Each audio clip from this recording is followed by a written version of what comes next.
Hello, my name is Dr. Javier, and on behalf of my colleagues, I will be presenting our case title Bound by Ring When Histology Tells a Dark Story, a rare case of signal ring cell carcinoma in the distal esophagus. Esophageal cancer remains a challenging diagnosis, and among its histologic variants, signal ring cell carcinoma or SRCC is particularly rare. It accounts for fewer than 3% of all esophageal malignancies.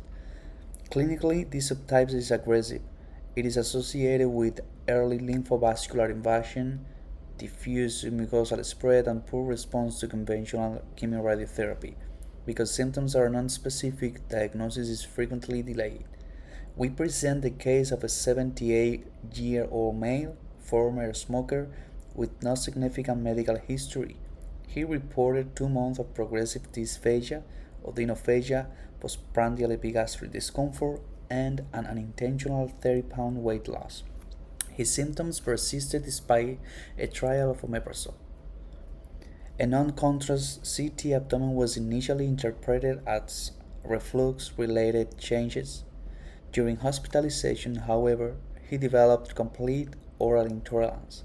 A barium swallow revealed distal esophageal narrowing.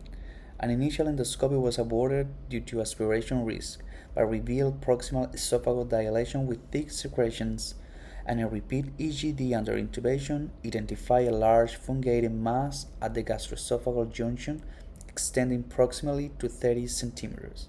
The lumen was markedly narrowed, requiring severe dilation, and biopsies were obtained.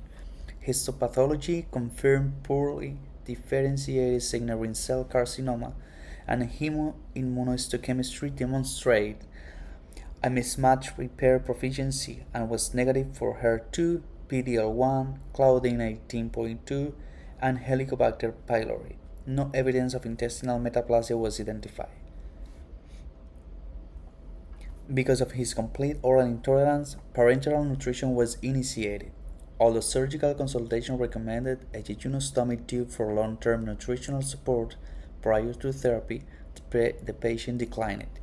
A multidisciplinary team including oncology, gastroenterology, nutrition, and palliative care was involved.